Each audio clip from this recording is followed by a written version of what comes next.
I really enjoyed working with the Dungeons people. It's Dungeons people. I thought that was quite cute. Yeah, me too. Okay.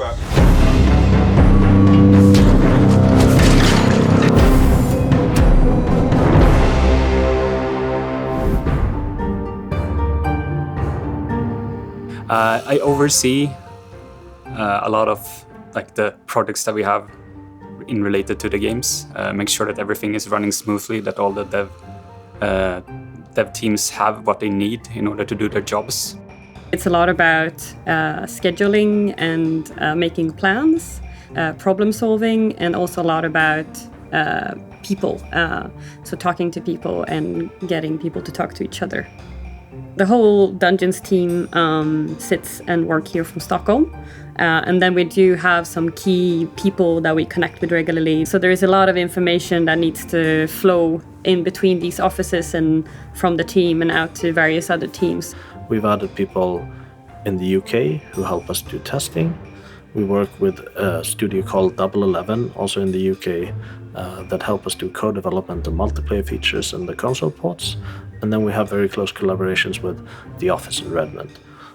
And all of that kind of comes together and forms the larger Dungeons team with the core development happening here in Stockholm. It's nice. It feels like we're an entity, we're inside of an entity, and it feels like right now we're carrying the flag, showing that we can do new games apart from vanilla Minecraft. We have like our morning stand-ups, and if someone is stuck on something, they say so, and someone always offers to help.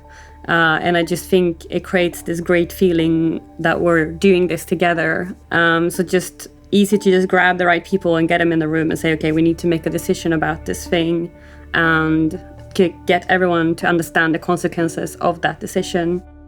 Even if I'm not the designer, it's good, I think, for them to have a technical point of view as well, to see if it actually is going to work or not.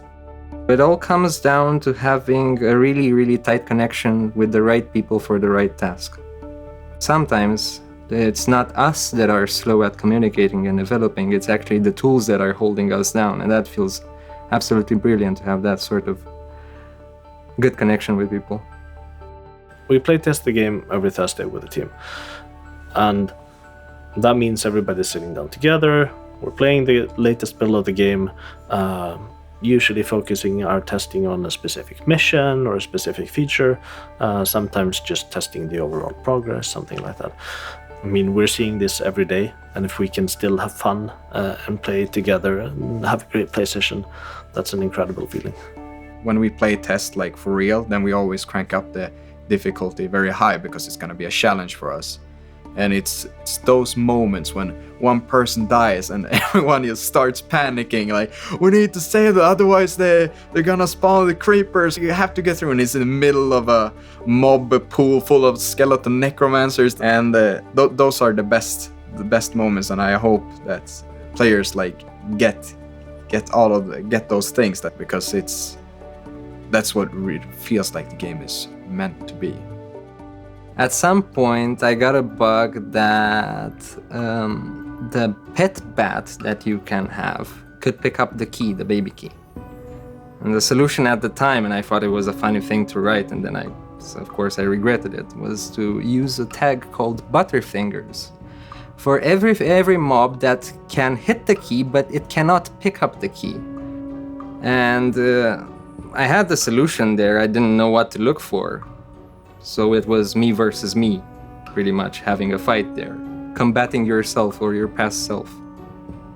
Because for a moment I was a little bit shocked, and I said, who in their right mind wrote butterfingers here? And a half a second later I was like, oh, it was me. I'm really proud of how the game looks now from an art perspective. It's a new take on the Minecraft universe. Seeing all these mobs in this kind of light and color and action.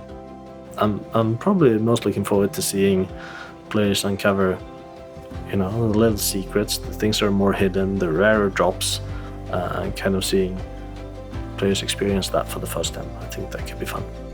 It's like we have our own little family here in Mojang, and just like seeing all the talent come together and really pouring their heart and soul into this. It's great to be a part of that.